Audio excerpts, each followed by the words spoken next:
Hey everybody. Caregiver burnout doesn't start with a breakdown.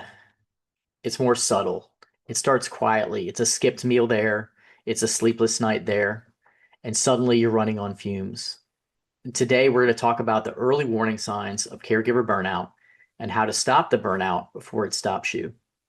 My name is Matthew Estrad. I'm a gerontologist in St. Tammany Parish, and I've been partnering with the Council on Aging in St. Tammany for almost 12 years. And for many of those years, bringing you caregiver coffee conversations like this, practical caregiving advice, and also advice and education on aging because we are all aging. So today we're talking about burnout, and this video is going to draw upon the Family Caregiver Alliance evidence summaries, the Alzheimer's Association 2025 Dementia Care Practice Recommendations, and the National Alliance for Caregiving in the AARP 2020 Caregiving in the U.S. report, which is a document that shows the prevalence and impact of caregiver stress.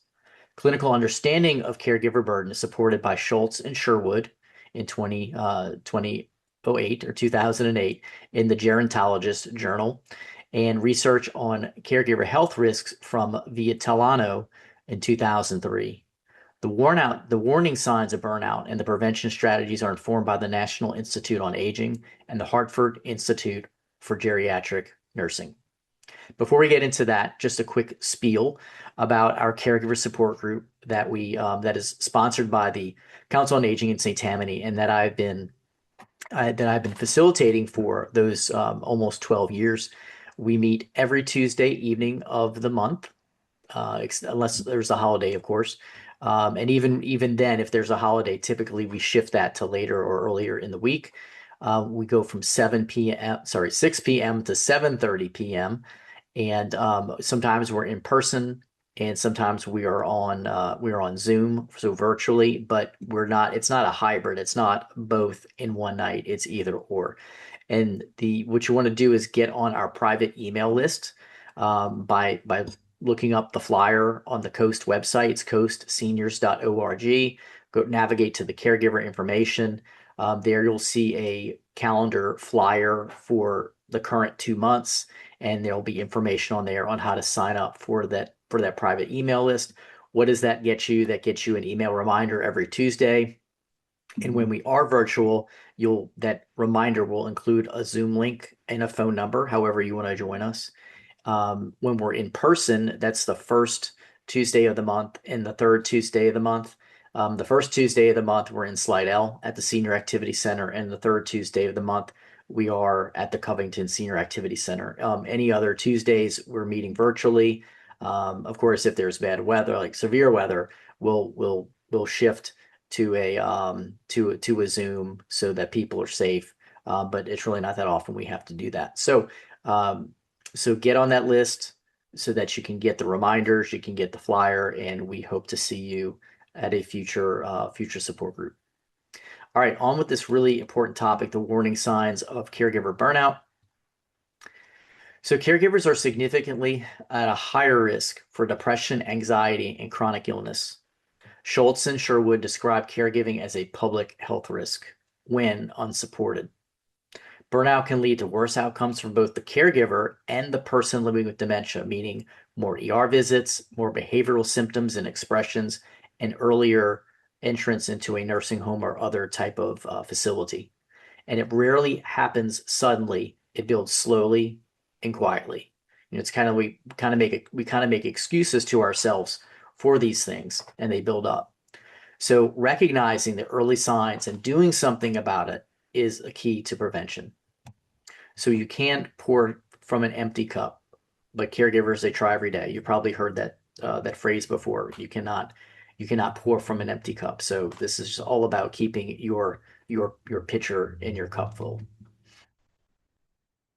All right, so the early warning signs, we're going to break them down into different categories. The first are emotional signs of these warning signs: irritability or having a short fuse, feeling overwhelmed, a loss of joy in the things that you used to enjoy, emotional numbness or detachment, and feeling guilty for even taking a break. There can be physical signs: constant fatigue, headaches or muscle tension, sleep problems, that means sleeping too little or sleeping too much, getting sick more often, and changes in appetite. The behavioral symptoms of burnout include withdrawing from friends or activities, skipping meals, or even eating poorly, just kind of eating what's there or what you're craving, not necessarily what is nutritious, neglecting your own medical appointments, feeling trapped or resentful. I'd say even especially if you are not able to leave the house without having to get someone there, someone with you. But even if you can, there's a sense of there can be a sense of feeling trapped in a general situation, even if not physically trapped, and losing patience more easily. And then finally, there are cognitive signs. There can be trouble concentrating. There could be forgetfulness, a feeling of fogginess or mental slowness, and difficulty in making decisions. And these are not personal failures.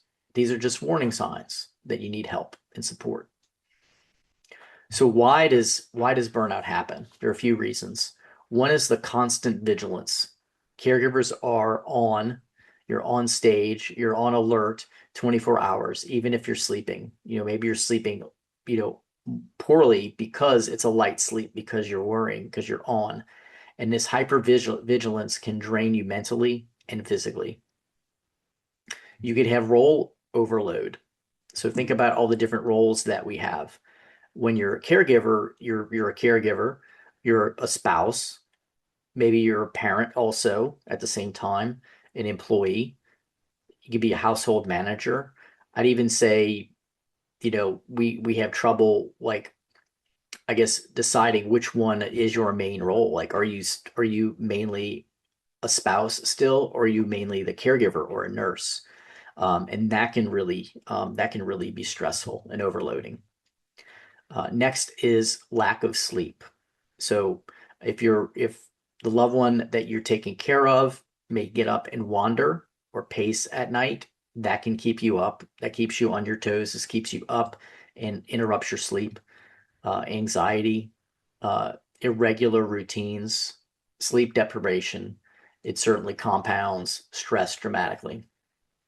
Then there's the emotional labor. There's grief of every loss, of every change, and they build up.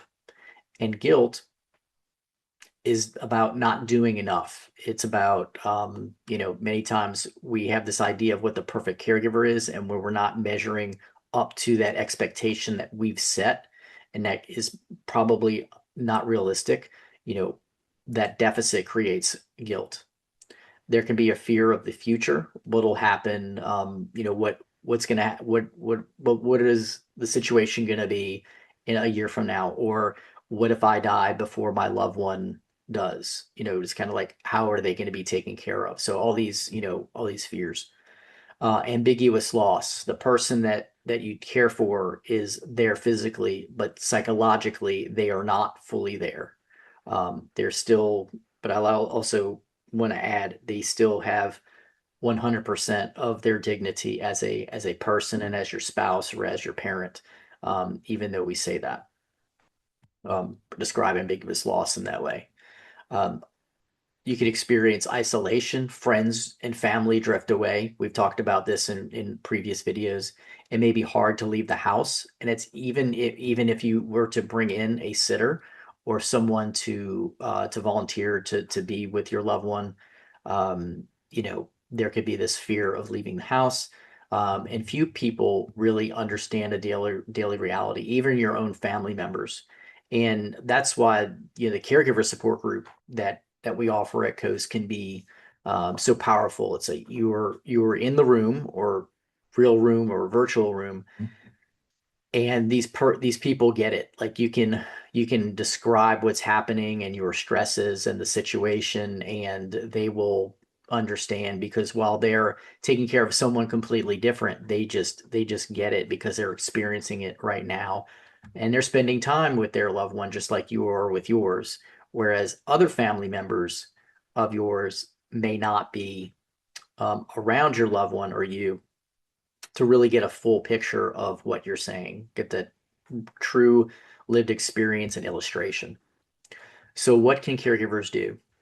You can build micro breaks into the day. Now, let me back up. A lot of these are easier said than done.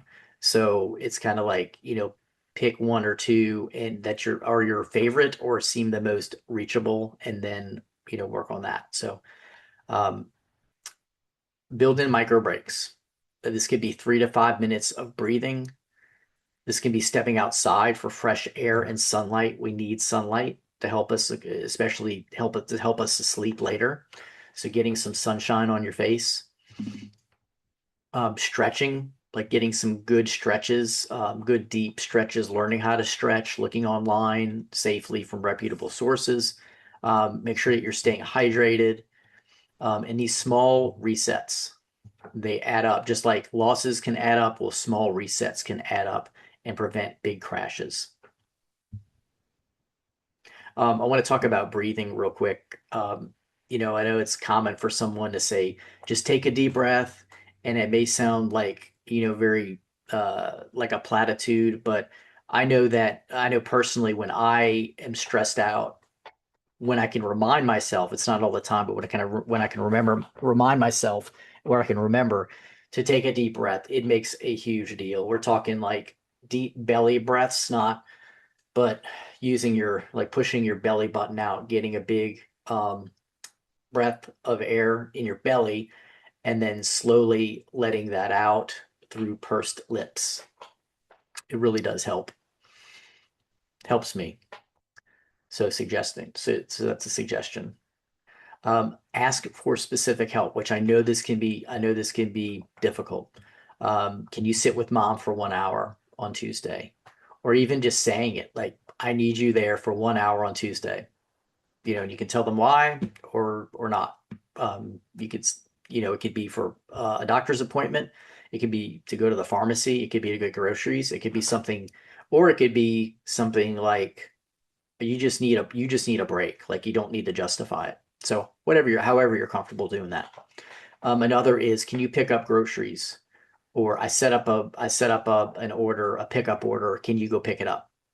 Or so you can ask, or you can just say, hey, look, I need you to do this for me. Where you're asking, but you're not asking. So, and that's just personal preference based on you and how you're comfortable with things and who you're talking with and your relationship, to how you're going to communicate with them. Um, Specific requests get better results than just let me know if I can help. So a lot of people say, let me know if I can help. Um, so my suggestion is that you be very specific when you ask for help. And then if you're on the other side, if you are offering help rather than saying, let me know if I can help, say, make a suggestion. Even if you know, even if they don't accept it, it's an idea. So, hey, do you want me to pick up groceries this week? No, but can you pick up the prescriptions? Or yes, pick up the groceries. So sometimes caregivers, it is stressful just to think about what they have to do, and to make a decision and to pick something to ask you to do if you're on that other side, of course. Utilize respite care. This could be adult day programs. This could be in-home breaks and respite. This could be church volunteers. Even 2 hours a week can make a measurable difference. Protect your sleep. Find family members and friends that will help you tag team if possible. Taking certain nights, taking shifts. Create a bedtime routine for yourself where there's some wind down time. And just remember that sleep is a foundation of resilience. If you are just running on fumes, running on just, an hour or a few hours of sleep, that's your reservoir of resilience right there. Like that you're not even giving yourself an opportunity to refill. So that's so important. We talked about support group. This reduces isolation, that normalizes the experience. It helps you not feel so lonely, because you can feel lonely as a caregiver. I mean, I can tell you that there's millions so I think there's at least 12 million, or the estimate's 12 million unpaid caregivers right now in our country. And those numbers sound huge, but they may not sound real. Like make you feel like you are being, there are people on the same journey as you. And when you go to support group, that makes it very real. Set boundaries. Just remember you can't be everything to everyone. It's okay to say not today. Um, and remember that boundaries, while they can be difficult to use, they protect relationships, and ultimately they protect relationships. So while they're hard to do, they are worth it. It's okay to say what I'm doing is enough, and it's okay. And I mentioned it's okay to say not today. That's as long as your loved one is safe, of course. Because then that would, of course, if something happens for them, you would have guilt, you would have shame, and things like that. So just make arrangements. But yes, try not. It's okay to say not today, or to lower your expectations for a certain day. So when is it recommended that you seek professional help? If you have a persistent sadness that it just stays, it doesn't ever leave. Thoughts of hopelessness, severe anxiety, physical symptoms that don't improve, feeling unsafe or overwhelmed. A therapist, doctor, or clergy member can help you stabilize things early. And I would say all of them, a therapist, a doctor, and a clergy member. I think they're all needed. I consider them all on the team, and I hope that you have them on your team as well. Remember that getting strength, as they say, I'm sorry, getting help is a uh, indication of strength and not an indication of weakness. So in closing, just remember burnout, as terrible as it is, it can be prevented, it can be reduced. You just got to catch it early. You deserve support, you deserve rest, you deserve compassion, you deserve to be journeyed with at this difficult season. And remember, it is a season. There's a time when you won't be a caregiver, which even itself, thinking about that might be stressful. As stressful as how things are now, the sadness afterwards of this meaningful role could happen too. So that's just a sort of a heads up that came to me. Caring for yourself is just as important as taking care of your loved one that you're responsible for, and you're doing sacred work. Just know that, and you deserve to be journeyed with and helped. So I hope this was helpful. It was kind of a deep one, or we got deep. It's certainly an important topic. I hope it was helpful for you. I hope you'll take to heart some of the things and put into action one or two things this week, and then one or two things the next week. If you know someone who might be showing these signs of burnout, please share this video with them. Help them to get help. Be that person to say, "Hey, I'll pick up the groceries this week," or I'll take Bob to the doctor's appointment this week if you want me to, or I'll take Dad to that's probably better. I'll take Dad um, to the doctor's visit. So thank you all for joining us. Thanks for considering our support group. It's completely free. There's no obligation. You don't need to reserve a spot. You pop in or drop in, however you're going to join us. And I look forward to seeing you if you want to make it. All right, y'all. Take care, and I'll see you on the next video.